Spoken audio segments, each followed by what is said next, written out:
Good morning. Good morning, everyone.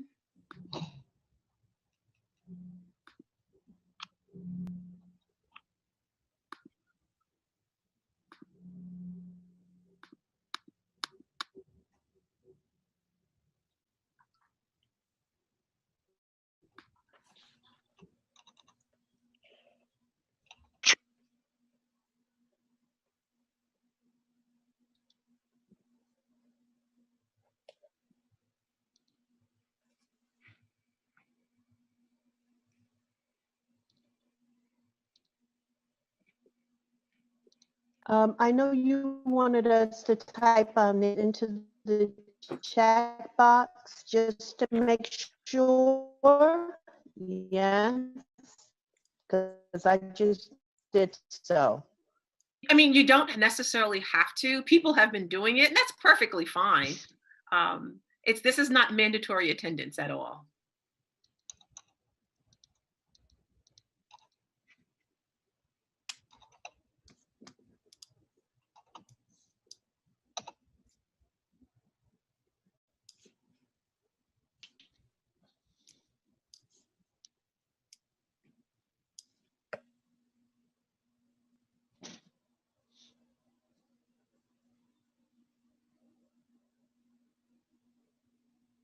Right, it's 12:01. I think we'll start at 12:02, and give people a couple more seconds to get started.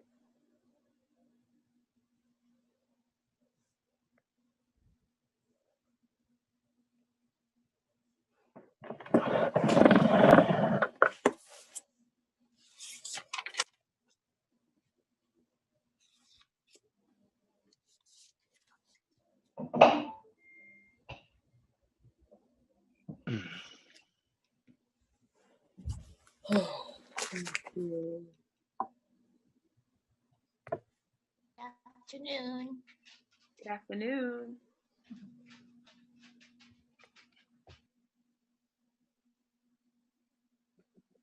Hello, everyone. Hi. Hello.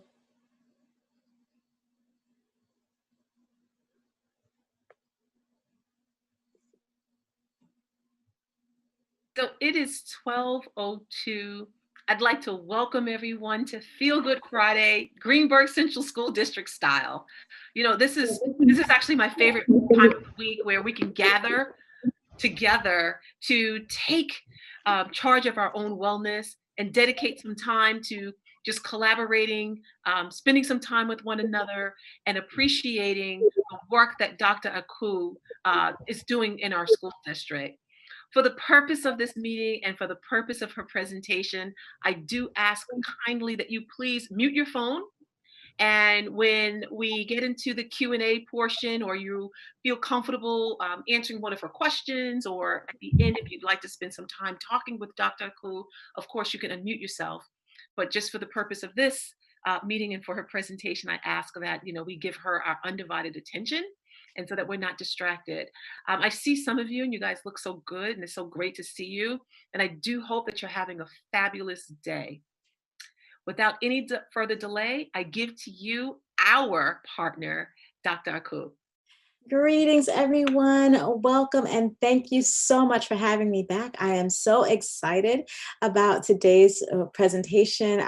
Instead of workshop, I like to call it maybe a playground. And we're going to get to play with some things today to help you feel good. So that being said, let's get everybody else. Once we get everybody else in here, we've got a few more people being admitted. I'd like us to start. Oh boy, a few more people being admitted. We're going to start with taking 4 deep breaths today, just to get us all grounded, because I know that people are coming from different things and doing different things, so that we can all be here and fully present for this hour. So I'm going to ask you to put one hand on your chest, one hand on your stomach, just so that you can feel your stomach moving out more than your chest, so you know that you are breathing in deeply, and to take 4 deep breaths on your own. Also making sure we get everybody admitted here as we do that. Okay, for those who are joining, we are taking 4 deep breaths.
Okay, I hope everyone got to take at least 4 deep breaths, hopefully a few more. Everyone is feeling grounded and present and ready to talk about today's topic.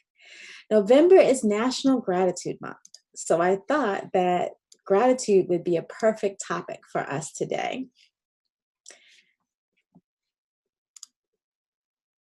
Today, I'm going to ask you to watch a few short videos and tell me what you think, to respond to quite a few gratitude questions. I'm going to share some information with you about gratitude, some gratitude quotes, and most importantly, some suggestions on how to incorporate gratitude into your everyday life. I strongly encourage you to get a piece of paper and a pen, or to open up a Word document on your computer. Some of these things you may want to take notes about, and you might want to hold on to whatever gratitude things come up for you as we are going through this hour together. So if you haven't already, please grab paper and pen, or open up a Microsoft Word or whatever other Word documents you've got going, and make sure you're all muted and we when we went to the reunion. us. I think that was what, like our 20th? Mute yourself. If you're not already muted, there's somebody's background that we can hear. I'm also going to remind you that since I'm going to be asking you a number of questions, feel free at any point to send me a private chat. That way I can share the information, because it's really helpful to hear what other people are thinking and experiencing, but you might not want to display it publicly. So feel free to chat to me privately. And if at any point you'd like to unmute yourself and share with your voice, please raise your little digital hand and I will look out for that and unmute you. Okay. And whoever is helping me out here with the admitting people, if you see somebody's digital hand raised and I miss it, please let me know. So let's start with our first short video to get us all focused on what gratitude actually is. Research shows that adopting an attitude of gratitude, simply expressing appreciation and being more thankful, can measurably improve your overall well-being. For example, studies prove that gratitude can increase happiness, reduce depression, and strengthen resiliency. Grateful people often experience reduced blood pressure, less chronic pain, increased energy, even longer lives. People who purposefully express more gratitude report higher self-esteem than those who don't, and they're more likely to help others, a pro-social behavior also linked to greater happiness. People who capture grateful thoughts before bed sleep better than those who don't. Why so many positive changes? Because gratitude actually rewires our brains, kickstarting the production of dopamine and serotonin. Like antidepressants, these feel-good neurotransmitters activate the bliss center of the brain, creating feelings of happiness and contentment. This appears to be self-perpetuating. Research suggests that with regular practice, you'll train your prefrontal cortex to better appreciate and retain positive experiences and thoughts, and to deflect the negative ones. Okay, so gratitude actually helps you rewire your brain. If you attended the first workshop, and I'm sorry, I didn't introduce myself because I'm assuming that just about everybody has been in one of the 2 first workshops with me. If not, I'm Dr. Akhu, and you can learn, all about me if you Google Dr. Akhu or drakhu.com, drakhu.com. But I'm assuming that most of you know who I am, so this is all about you. The first workshop that you attended, this is an exercise that I asked you to do, and I debated over whether we should do it again, but I thought, you know what? It's really worthy, and this is the kind of thing that no matter how many times you do it, it still has meaning for you. So I'm going to ask you all right now to list 7 things you're grateful for. When you finish listing your 7 things on your paper or on your computer, please type one of those things into the chat. That way, 1, I'll know that you're done, and 2, I can share just whatever comes to mind, the first 7 things you're grateful for.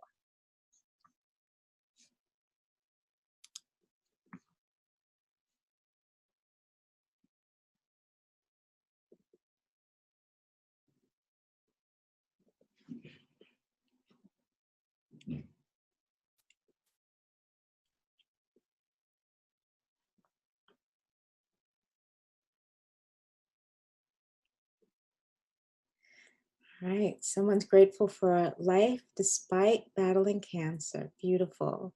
Childhood friends with whom you can be yourself.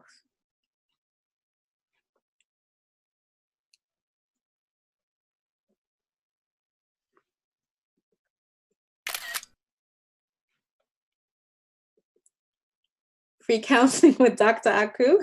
I like that one. I'm thankful to be healthy and alive. Health, my family.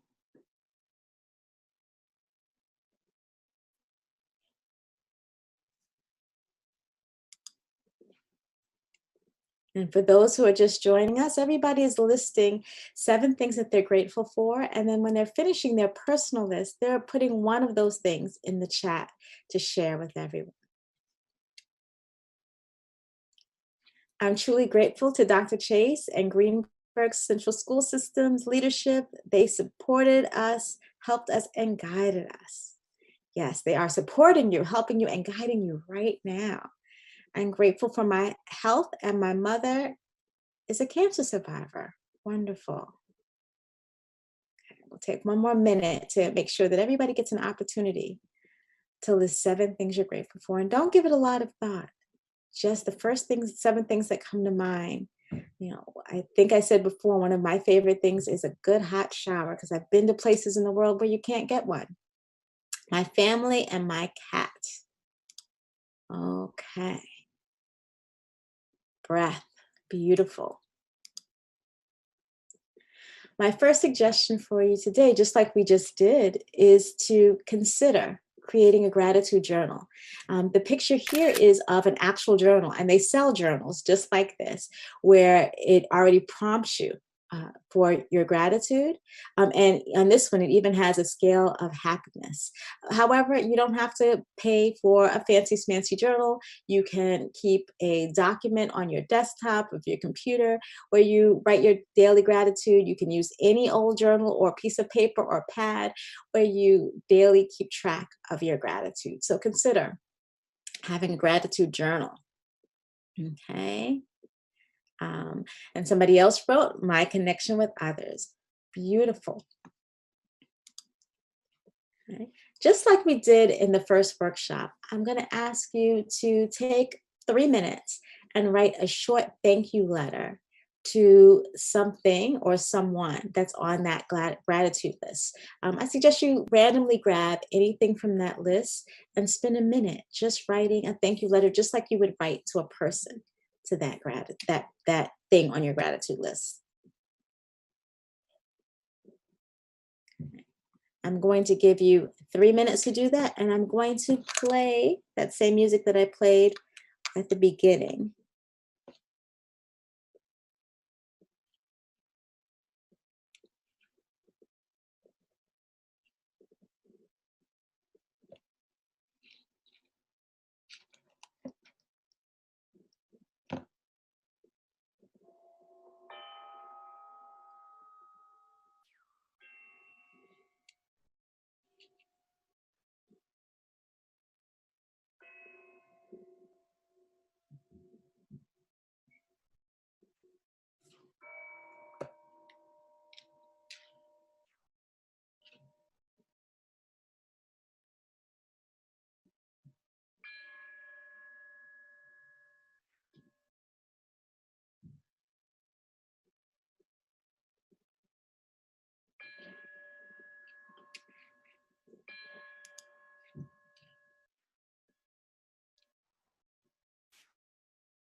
When you finish your gratitude thank you letter, type into the chat how it made you feel. To say thank you and focus specifically on one thing on your gratitude list.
Okay.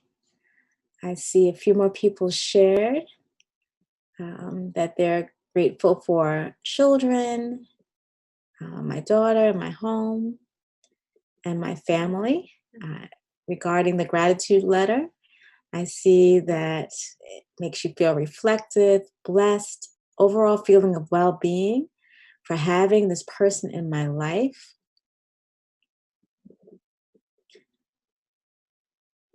I felt like I need to share it with the person I wrote it to, and that's a beautiful idea.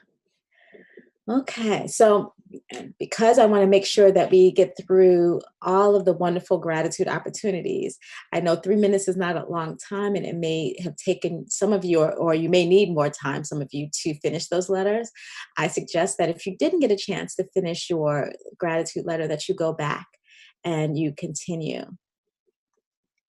Thank you for keeping me grounded and allowing me to soar. My 97-year-old mom, 97, how beautiful. Thank you for all you've done for me. Okay, so we're going to move on to another video, another short video. I want you guys to watch this video and feel free to type into the chat the thoughts that come to mind as you're watching this video, how it makes you feel, what it makes you think. Feel free to share.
That dancer without legs is David Toole.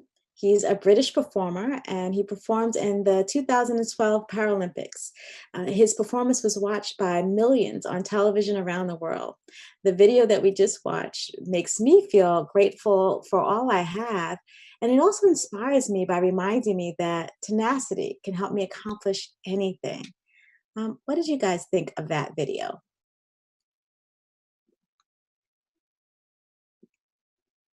And while you're typing that in, I see a few more gratitudes here. I'm thankful for my children and grandchildren. They make me feel happy. All right, so in terms of the video, power of positive thinking and resilience, courage, work with what you got. Yes. Dance like no one is watching. Inspired, inspired.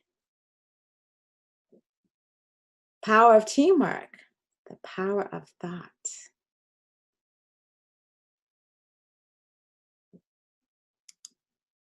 Wonderful. So my next question to you is, what's an aspect of your personality that you're grateful for? I would imagine that Mr. Toole is grateful for his tenacity so that he got to do something that he loved despite all obstacles. What's an aspect of your personality that you're grateful for?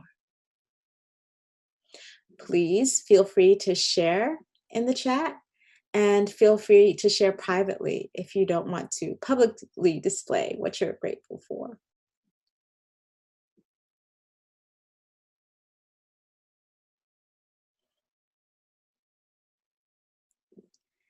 Courage, passion, empathy. Beautiful.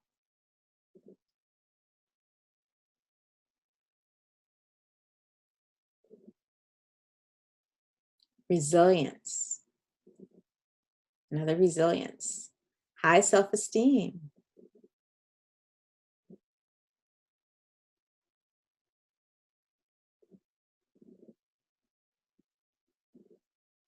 Sense of humor. Something that I highly value.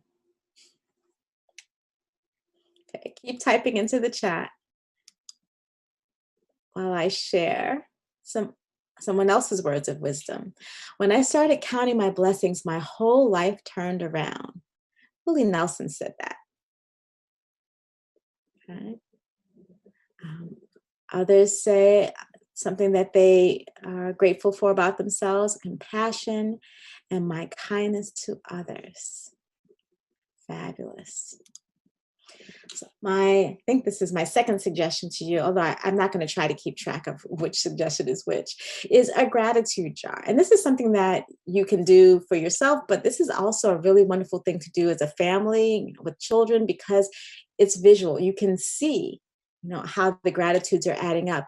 Basically, you write down something that you're grateful for on a little slip of paper and you add it to the jar. And so even though you won't be able to see that specific thing anymore, because once it's in the jar, you're not looking at it, you can see as the attitudes add up. And at various points, you can open the jar with your family. Like, this might be something that you do all year long. And then for Thanksgiving, something that you do during dinner is open it up and read out the year-long gratitudes, or something that you could do between Thanksgiving and Christmas, and then read out the gratitude as a family at Christmas. So consider a gratitude jar as one way to incorporate gratitude with your family. All right. I'm also grateful throughout these pandemic times that we are adjusting our lives and found new creative ways to spend more time with family and loved ones. Excellent. Okay. Research shows. All right. We had a little sound glitch there. Okay. So as you saw from that first video, but I just wanted to emphasize some of what the research shows that gratitude does. It rewires your brain, right, for positivity. It reduces stress. It protects you from stress. So not only does, if you are feeling stress, focusing on your gratitude in that moment help reduce your stress, but having a regular gratitude practice is like armor that can buffer you and not allow the stress to get in as deeply. It improves your sleep and has shown to have effects on your overall health, to improve your overall health. It increases empathy, and empathy is what we need in order, because we're social animals. It helps us stay connected to others. It promotes forgiveness and leads to long-term happiness. Because you are the Greenberg Central School System, I thought you might be interested in knowing a little bit about research that specifically focused on students. And so just a couple of research studies. Valdez and colleagues found that for high school students, gratitude was associated with higher levels of academic achievement and autonomous motivation. Tyan and colleagues studied gratitude in elementary school students and found that gratitude significantly related to subjective well-being. and discovered a positive relationship between gratitude and school satisfaction. So, what I'm presenting today is in this moment for you, but I challenge you to think about how to incorporate more gratitude in your classes, in your schools. And some of the suggestions that I'm making are things like the gratitude jar is something that could be a classroom activity. Or a school-wide activity, not just an at-home activity. So consider how we can increase gratitude in the school to help all students, even during these challenging times.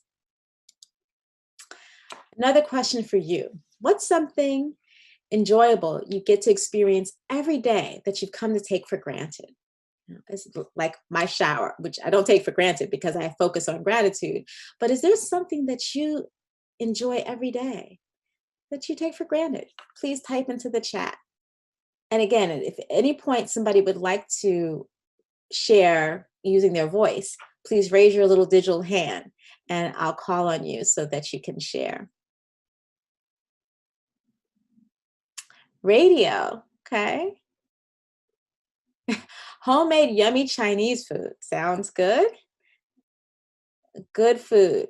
And one of those things that many of us have been doing during this quarantine time is cooking more and discovering how to cook things that we might have purchased out. So definitely. Ooh, beautiful. I woke up. Okay. How many people didn't wake up today? So that is something definitely to be grateful for. Let's see if we can get a couple more. Music. And you guys know, if you were in my first workshop, how strongly I believe in the power of music to uplift our moods. Swimming and exercising and listening to music. Beautiful. Speaking with my parents daily. The time will come when I won't be able to. Beautiful. Okay. I brought an expert with me. Dr. Brene Brown is known for studying vulnerability, courage, worthiness, and shame. But she also discovered something about gratitude in her research, and I'm going to let her share what she's discovered with you. The relationship between joy and gratitude was one of the most important things I found in the research. I wasn't expecting it. But what I found, 12 years of research, 11,000 pieces of data, I did not interview in all that time a person who would describe themselves as joyful or describe their lives as joyous, who did not actively practice gratitude. And for me, it was very counterintuitive because I kind of went into the research thinking that the relationship between joy and gratitude was, if you're joyful, then you should be grateful. But it wasn't that way at all. It was really that practicing gratitude invites joy into our lives. And when I say practice, I think this is the part that really changed my life. It changed my family and the way we live every day.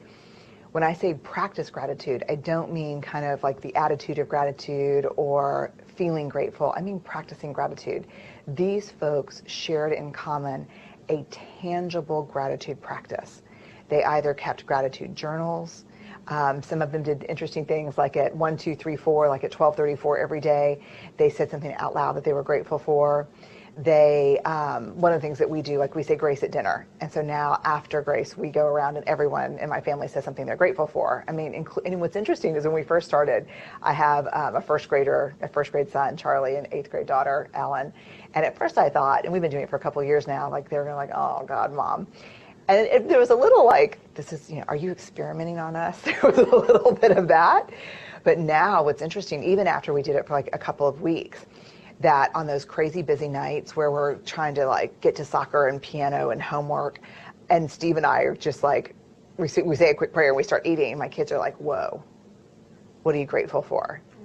And it's been extraordinary because not only absolutely does it invite more joy into our house, it also is such a soulful window into what's going on in my kids' lives. So there are some days where my 8th grader will be like, I'm joyful that there's a huge thick wall between my room and my brother's room. Something just very, honest.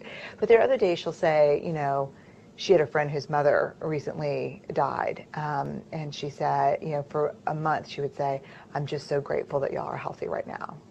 And so not only did it make us all more aware of what we had and more willing to slow down and really be thankful for the joyful moments we had, but it let me know where she was emotionally in her life. And my son is always, I'm grateful for bugs, I'm grateful for frogs, but sometimes he'll say, I'm grateful that you picked me up early, or, I'm grateful that I finally understand adjectives, So there's a great quote that says, it's not joy that makes us grateful, it's gratitude that makes us joyful. And it's by a Jesuit priest. And I guess I was just amazed to find that bubble up so strongly in the research. It's life-changing.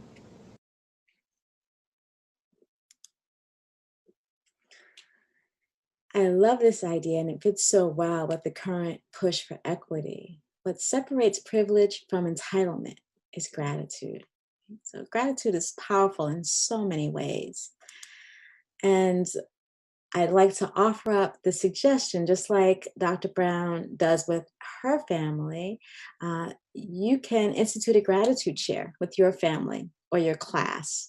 My family does this at bedtime, and I think it helps us all sleep better at night as we spend our good night time, not just giving hugs and kisses, but all sharing something that we are grateful for from the day. It puts us in a positive frame of mind as we are going to sleep, because that tends to be what is resonating as we are dozing off. Not only what was positive for us, but what was positive for other family members.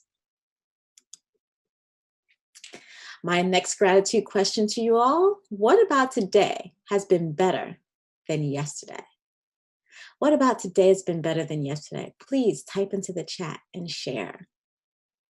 The weather. Yes. And definitely something to be grateful for as we are moving into winter, right? Having nice days. I'm going for a walk after this workshop. That's going to be how I do my self-care as I spend the rest of today. I'm going to start it with a long walk. Yes, Friday. That's right. It's Feel Good Friday. A better version of myself.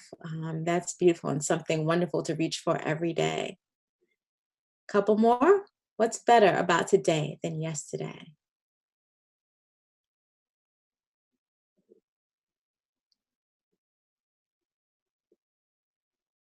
My therapy group. Okay. My energy level. Beautiful.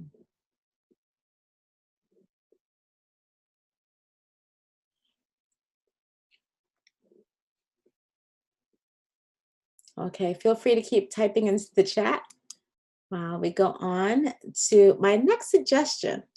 The word touchstone has several meanings. In times past, a touchstone was a dark stone, such as jasper, that was used to test the quality of gold or silver. From that came the more common meaning, that of a reference point from which to evaluate the quality or excellence of something. A touchstone can be a personal symbol to remind you to be grateful. More loosely used, it can represent a specific anchor point in time, like bedtime, when you raise in the morning, at each meal, when you get dressed for the day, or while you're brushing your teeth. A circumstance that is a regular opportunity to focus on your gratitude. So a touchstone could literally mean a stone. And when I do individual therapy, at the end of my therapy work with somebody, when somebody's finished and has reached all of their therapeutic goals with me, and they're ready to move on without my regular weekly support, I usually give them a stone, a literal stone that has a word etched into it that is related to whatever we've been focusing on. So if we've been focusing on spirituality, the word might be spirituality, it might be peace, it might be trust. It really depends on whatever the main focuses of therapy have been, as a touchstone for them to take with them, to remember the time that we've shared and the work that we've done, and to, as a concrete reminder, to be grateful and to continue to do that work. So finding those touchstones, whether they be concrete, actual stones for you. And again, this is something that you can do in class. As you see here, in art class, you can have students create their own touchstones, or as a time in your class, at the beginning of your class, at the end of your class, as students walk into your office or before they leave, the first thing that you can say or the last thing that you can ask them to do before they leave your office after a meeting would be to say one thing they're grateful for. So there are lots of different ways you can incorporate this in your personal life, in your family life, and with the students you're working with. All right. Okay, I see. I know these as kindness rocks. They're all over Westchester and Putnam bike paths. Beautiful. All right. Okay. Wear gratitude like a cloak, and it will feed every corner of your life. And I find that to be so, so true. Next question for you all. What's one thing you've enjoyed about doing your job recently? Okay. Right now, to be able to find in these challenging times, the joy that you still have in your job can really be helpful. And I use this question all the time when I'm working with clients that are struggling in their jobs but can't quit right now. So how do you, stay there when you need to be there? Not that I think any of you are quitting. I'm talking about my clients who are not working with in such a wonderful school district with such a wonderful leader. But sometimes you have to stay in circumstances that are challenging.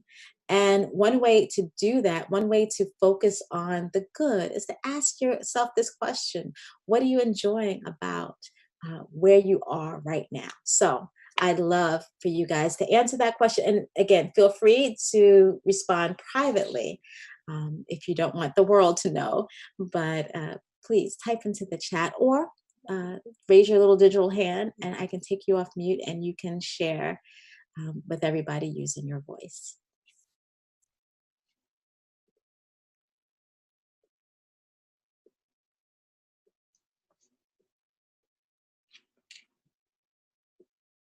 Togetherness, meeting outside of the virtual world, okay?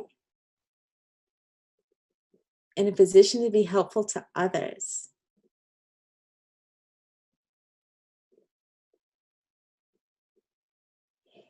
In-person teaching.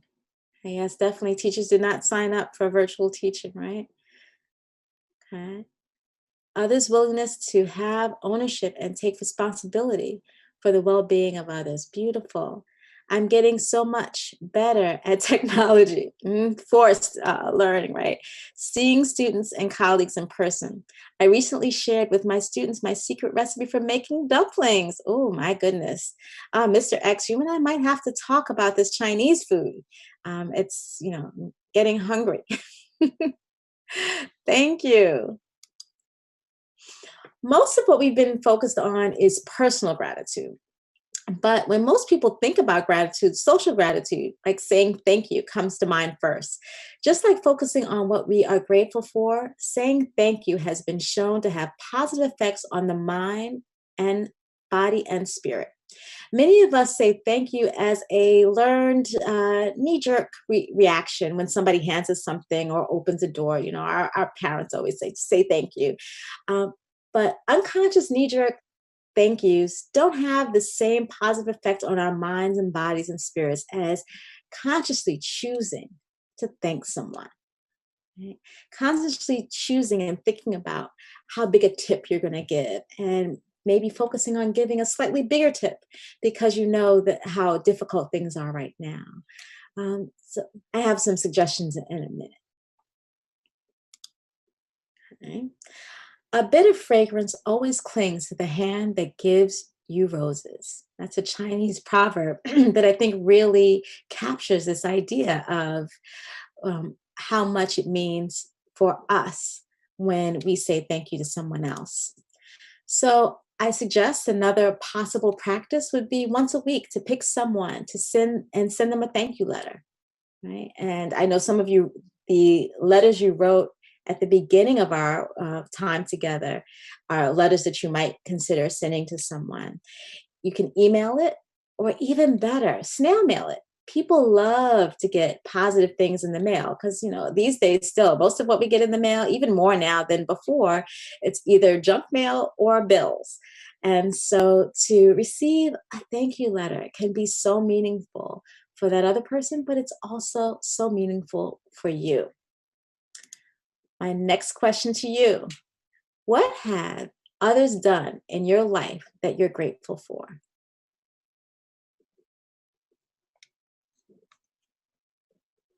What have others done in your life that you're grateful for?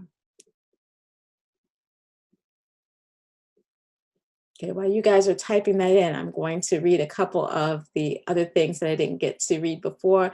I'm happy to help students and coworkers out in tech support, whether in person or virtual. Somebody's happy for smiles. I enjoy the positive reception students and staff have toward the SEL push. All right, so now answering this question: what have others done in your life that you are grateful for? Believe in me. Okay.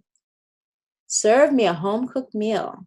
Supported me through thick and thin. Friends who are there to listen. Love me unconditionally. Smile at me. Beautiful. And some of these are people that you might want to write thank you letters to. I appreciate when people are honest with me, even if that they are saying is a true thing that hurts. It leads to self-awareness and growth. I have two best friends since 6th grade, and they are still always one phone call away and always there, and they're coming over with dinner tonight. Fabulous. So those are two people that randomly you might want to write a thankful letter to, a grateful letter, a thank you letter, and mail it to them and have them open it and know how much they actually mean to you. And in these situations, people, we know that they know we love them, and we know that they know how much we mean to them. But it's still something special when someone takes the time to write it down and share it. Now, I want to say right now to you, Asante Sana, which means thank you very much in Kiswahili. I want to thank you all and thank Dr. Chase again for inviting me in and allowing me to share all these tips and tools with you. It rubs off on me. Everything you've written in the chat, all that you've shared is so meaningful for me. Also, it makes me feel good to see all of that gratitude. And so I really just appreciate having this opportunity to spend this time, to spend Feel Good Friday with you all on a monthly basis. It's exciting to put these workshops together and so gratifying to spend time with you. So thank you. All right, a couple more responses. Having great children and husband and grandchildren, always there for me, even if just to listen when I need to talk to someone. I'm happy and grateful of my grandmother who took care of me as a child and now is returning the same type of service back to my grandmother who is at 92 years of age. Wow, that is beautiful. Okay, another short video. Again, feel free as you're watching this to type into the chat how this makes you feel. Say thank you for grace. Thank you for mercy. Thank you for understanding. Thank you for wisdom. Thank you for parents. Thank you for love. Thank you for kindness. Thank you for humility. Thank you for peace. Thank you for prosperity. Say thank you in advance for what's already yours. It's how I live my life. That's why I am. One of the reasons why I am today. Say thank you in advance for what is already yours. Thank you. Thank you. Thank you. Thank you for this day. Thank you for every moment that led to this day. Thank you for the hard times. They made me appreciate the good times. Thank you for the lessons. They were needed for my development. Thank you for my eyes that get to witness the miracles of today and tomorrow. Thank you for everything I take for granted. Thank you for all of my blessings. Thank you for my drive. Thank you for my spirit. Thank you for my strength. Thank you for giving me the courage to fight through the hard times. Thank you for the people in my life, those I love and those I learn from. Thank you for it all. Thank you. Thank you. It's the key that opens the door to instant happiness, unlocks the door to everything we are really seeking in life. Happiness and contentment. Think about it. No matter what you say you want, money, riches, health, to help others, why do you really want it? When you drill deep down, the only reason anyone wants anything is the feeling we believe we will get from having it. That all boils down to happiness and contentment. And the truth is, we can have it now if we are grateful. And if you get quiet, get away from the noise of the world, and think for a moment about what you could be grateful for, I'm sure you could find plenty. Be grateful there's food on the table, air in your lungs, life in your body. Get grateful that you have opportunity to take your life to a whole nother level, to decide right now that you are going to live your dreams and never settle until you do. Get grateful for the mental strength you've been given to survive the hard times. Get grateful for your limbs if you have them. Many are not so blessed. Your eyesight if you have it. Many are not so blessed. Your hearing if you have it. Many are not so blessed. The health you do have, many are in worse positions. Get grateful for that one person that has had an impact in your life, or many people if you are so blessed. Then get grateful you can choose to be that person for someone else, that one that makes a difference in someone else's life, no matter how small. Get grateful you get to experience this magical universe.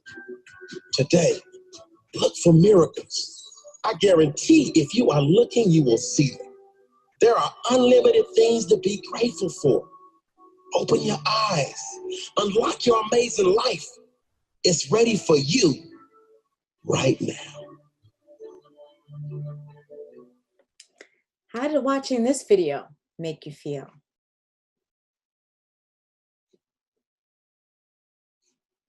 Amen. Okay.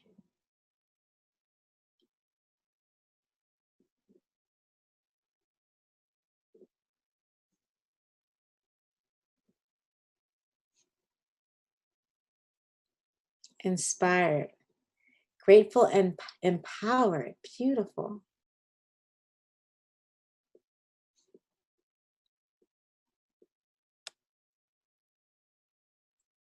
A different perspective on gratitude, that I am truly blessed for what I have.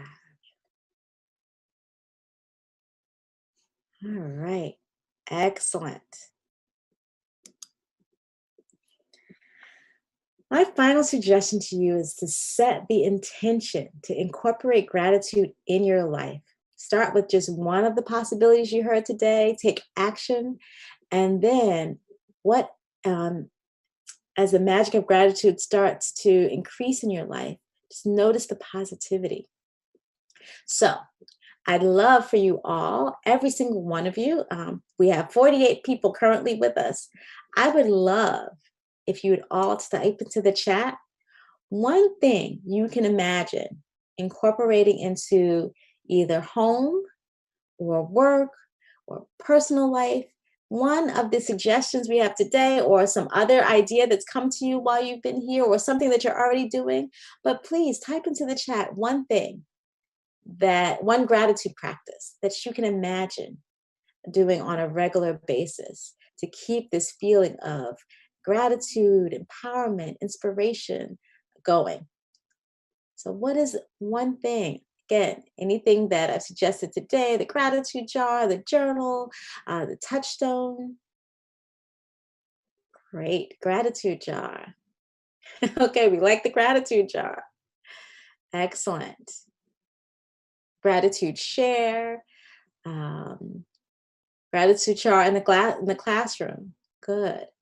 I actually often do gratitude share in my classrooms too. I teach it in a couple of college courses, and I will have the students share at the beginning of class how they feel like right in that moment, so I can get the temperature of how the class is going, see if anybody's anxious and check in if there are.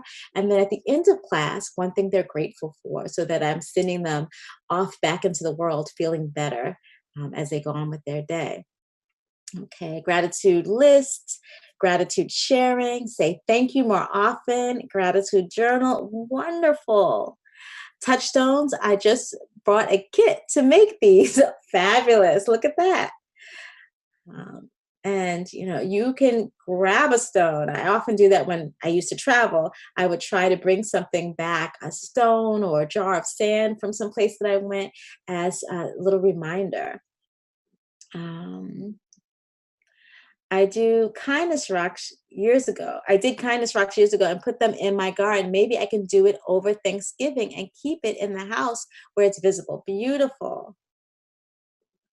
Beautiful. I haven't heard from everybody yet, but quite a few of you have chimed in what ways you can, excuse me, incorporate gratitude into your life.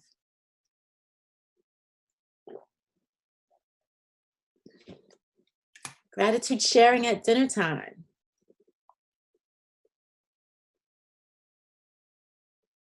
That's right. It doesn't have to just be for Thanksgiving. Every day is an opportunity for gratitude.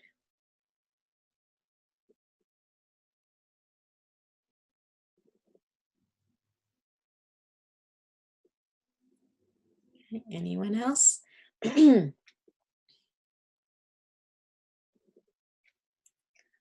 Better get my voice together because we're going to need it in a minute. Gratitude, knowing each child I have helped each day and they fully aware of a lesson or even tech support. Great. Gratitude, serving my family and community. Excellent. Okay. We are going to end as always with the breath square. I'm going to stop sharing. I'm going to do the breath square, and then we have about 4 or 5 minutes that will remain. I will stay here if anybody has any questions, anybody wants to ask me anything or share anything else. Otherwise, you guys, after I do the breath square, can feel free to move on and back into your days. And I just, again, want to thank you for sharing so wonderfully. And I see a few more shares before I stop sharing and do the breath square. Here we go. Text my gratitude in a family chat. Text my gratitude in a family chat. Excellent idea. In fact, maybe I will incorporate that. My family now has a family chat because we are physically distancing and we send a lot of things back and forth. And so maybe I can do a gratitude challenge. Gratitude stickers in my car to remind myself. Beautiful. And another gratitude jar. Fabulous. Right.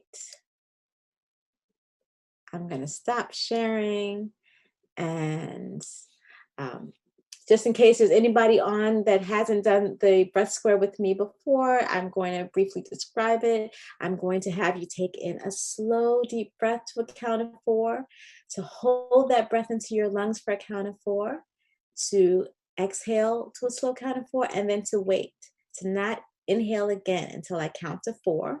We're going to do that 4 times, and I'm going to lead it with my finger. In a square, you can follow my finger. You can draw a square with your eyes around whatever screen you're watching, or you can close your eyes and just listen to the sound of my voice. Here we go. Inhale, 2, 3, 4. Hold, 2, 3, 4. Exhale, 2, 3, 4. Hold, 2, 3, 4. Inhale, 2, 3, 4. Hold, 2, 3, 4. Exhale, 2, 3, 4. Hold, 2, 3, 4. Inhale, 2, 3, 4. Hold. 2, 3, 4. Exhale. 2, 3, 4. Hold. 2, 3, 4. Inhale. 2, 3, 4. Hold. 2, 3, 4. Exhale. 2, 3, 4. Hold. 2, 3, 4. Return to breathing as normal. Take all these wonderful positive feelings with you throughout the day. Please feel free to share in the chat any final thoughts, and I'd love any feedback on our workshop today. If there's anything that you'd like to share about what you liked or what you didn't, I'd love to hear that. So feel free to type that in the chat as well. I see a lot of thank yous. Thank you for another Wellness Friday. Have a good weekend, everyone. It is fabulous. Thank you, Dr. Akhu. Thank you. All right. Asante Sada, thank you. Beautiful. Dr. Chase, I don't know if you want to say any final words or if there are any final questions. I have a quick question. Sure. I find that gratitude comes easier when you're maybe stressed or overwhelmed. It's a good tool to kind of put things in perspective. I was wondering if you had any strategies for when specifically you're in a dark place. You're not, you just listing the things that you're grateful for that you have in your life isn't necessarily enough, because this is good. I find that this is good right now, but what about when you're not okay?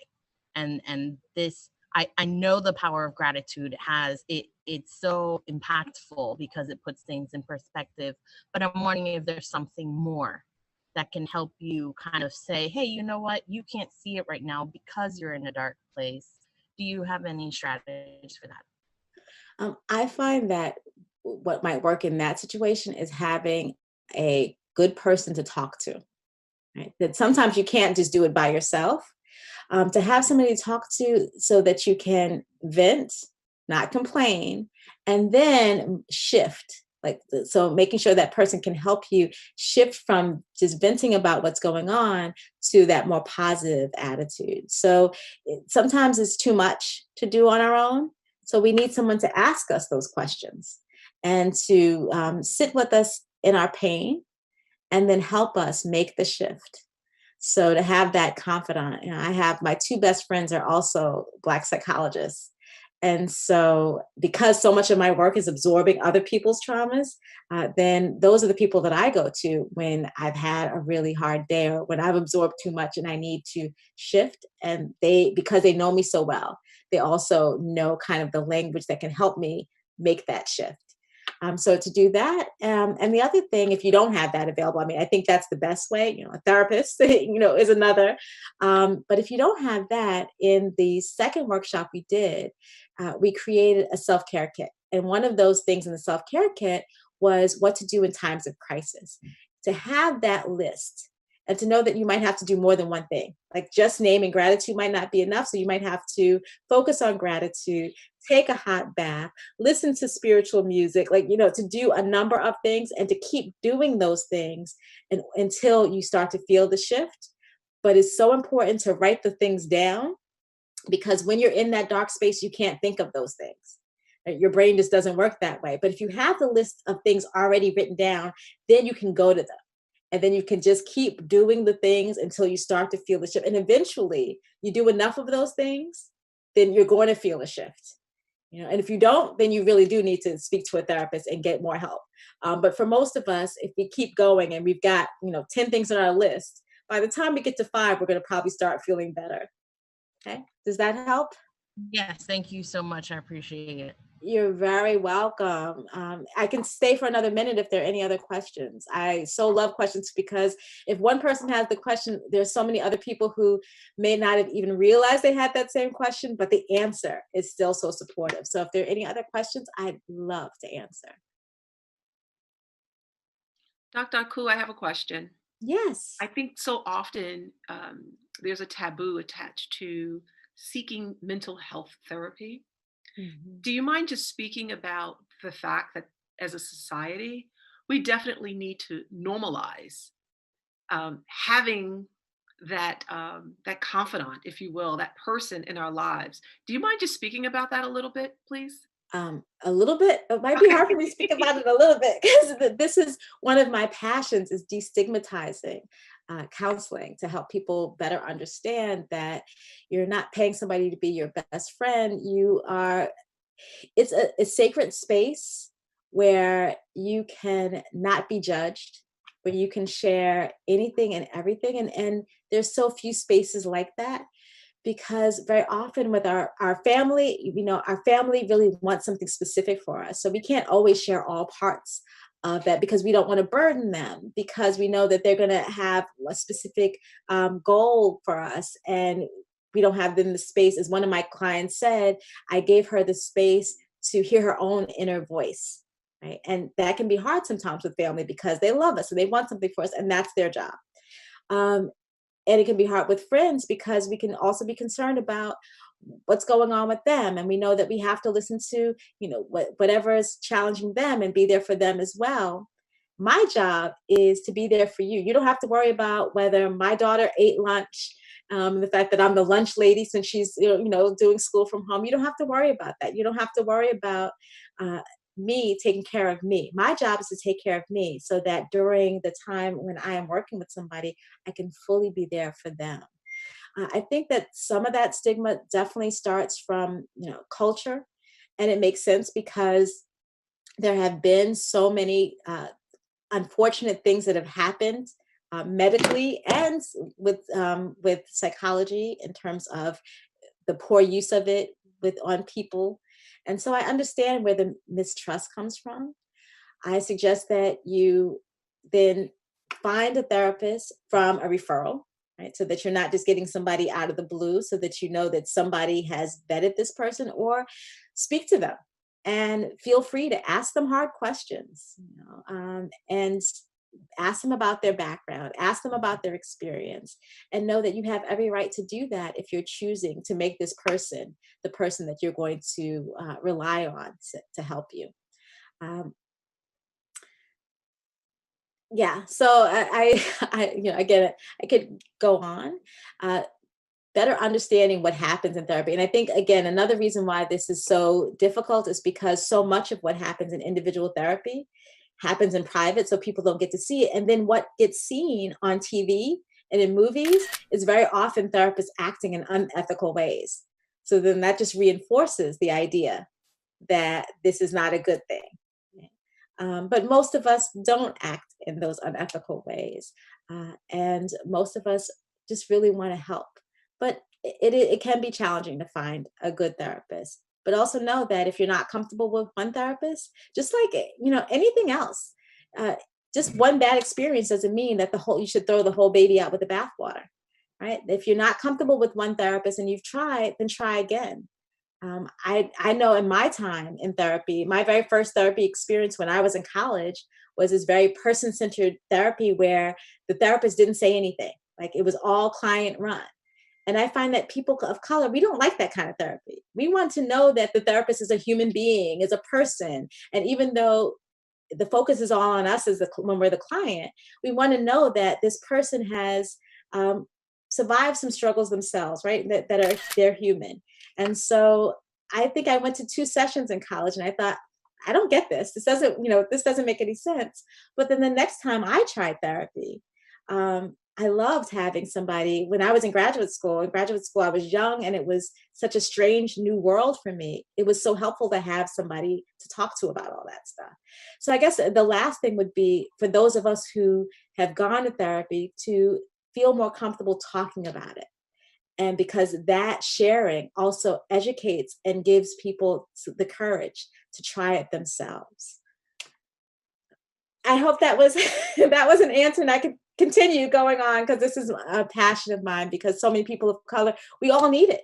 You know, who has had more traumas? Just what we've seen, how COVID has affected people of color disproportionately than others. So we really need to have that support. And so it's so important for us to feel comfortable getting it and finding a way to get it that really works for us. So I'm going to stop now. So I I want have one more question. Oh, go ahead, If, please. if you don't mind, Dr. Chase, No, please, please. because I'm going to take advantage of Dr. Akhu. Yes. Dr. Akhu, because you mentioned just now that, you know, you've got to be comfortable with your therapist, and you have to be willing to move past one negative experience. And I wonder, how do people figure out when it's time to change from maybe a psychologist to a psychiatrist? When is it time to change? Like, say this isn't working, I need a new therapist. Like, what's a reasonable amount of time? Or is that all just, hey, one, you know, this one session didn't work, I'm not gonna waste my time? I guess, I don't know, I think I just asked you 5 different questions. You did, and some I'm going to try to answer them to the best I can. I'd say the first step is, if you are seeing a therapist, to talk to the therapist about what's going on, to bring it into the room. Because if the therapist doesn't know that why you're uncomfortable, it might be hard for them to adjust things, and things might be able to be adjusted. Or depending on how your therapist even responds to your concerns, might give you better indication that this is the right person or the wrong person for you. So to be willing to talk about this, not just disappear, because disappearing is not ultimately not going to help you figure out if it's you or the therapist or the situation. Sometimes in those situations, I find that when that happens in my work, that it's about psychoeducation. People really just don't understand what the process is. And then once I can explain more about the process, then that takes care of it.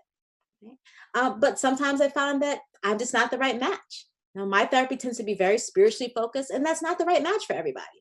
So that's okay too. And to know that there's nothing wrong with you, and there may not be anything wrong with the therapist. Sometimes it's just about the match. And so that's why I say it's really important when you're looking for a therapist to feel free, like you're shopping for a car. Do you buy the first car you see? No. You test drive this car, and you research this car, and you sit in it. So it's okay to meet with a therapist, to research. These days we have most of us have a website, or something that you can find out more about who we are and how we work. And then to get a free consultation where you speak to the therapist and you ask them hard questions, and find out more about the approach and how they work as an even place to start. And then again, once you're in therapy, if you're feeling uncomfortable about something, bring it in. Let's talk about it and see if it can be resolved. And if there's about psychoeducation, or if it can't be, and then feel free to move on. When people come to me and they said they've been in therapy before, my first question always is, what was that experience like? Because I want to know, if it wasn't good, then I want to better understand that so that I can try to make it better with me, or adjust things, or do the psychoeducation at that point. Or if it was good, I want to know what was good about it too, so that I can make sure that that is something that I am bringing into the work that I'm doing. Did I answer all 5 questions? Or Yes. Okay, Dr. Chase, did you have another question? I did not have a question. I definitely have a statement. I just want to thank all of you for just being vulnerable for a moment, sharing, feeling comfortable, feeling safe to do so. And so I appreciate you for that. I don't get to say this often to my staff and faculty and administrators, and of course to you too, Dr. Akhu. You guys have no idea how proud you have made me, just period. And I appreciate you. Keep doing what you're doing. You're helping our students, our parents. I get a lot of emails from parents, And I get a lot of positive feedback about the work that you are doing. And so I just want you to know that you guys are absolutely a fantastic group of educators. And I could not be more proud than to lead you during this pandemic. So keep doing what you're doing. Keep up the great work. Keep rocking it out for our children. They need us. And even if you don't work with children directly, you may work in the office, you might be a custodian, you might be a school monitor. It doesn't matter. Your work is impacting how our district is being perceived, and I could not be more proud. So I thank you. And as we enter this holiday season of gratitude, I ask that you please take what you've learned today and then some into the holiday season and share. This world needs healing, and the healing can start with the people who are on this Zoom call. So again, I thank you. Please continue doing what you're doing and have a fabulous weekend. Be well, everybody. I thank you so much for having me. Be well, everybody. We appreciate Dr. Akhu. Can we give her a round of applause for those of us who are left? Thank you. Thank you. She's amazing. And there was a comment in the chat that we need to do better than once a month with Dr. Akhu. Oh, really? Yeah, that was in the chat. Don't think I didn't see that. So I did see that, and we need to talk, Dr. Akhu. I gotta get what they want, right? Yeah, I'm all for it. I love being here. Thank you so much. They love having you. Thank you. Bye, everyone. Have a good one. It's so good to see you guys. Bye. Bye. Bye. Bye. See you. Thank you. Thank you. Oh, you talking? You can hear them? Yes, I just said thank you. They did that chase. See? Hi, whoever you are. Hi, Dr. Chase. I'm loving your glasses, girl.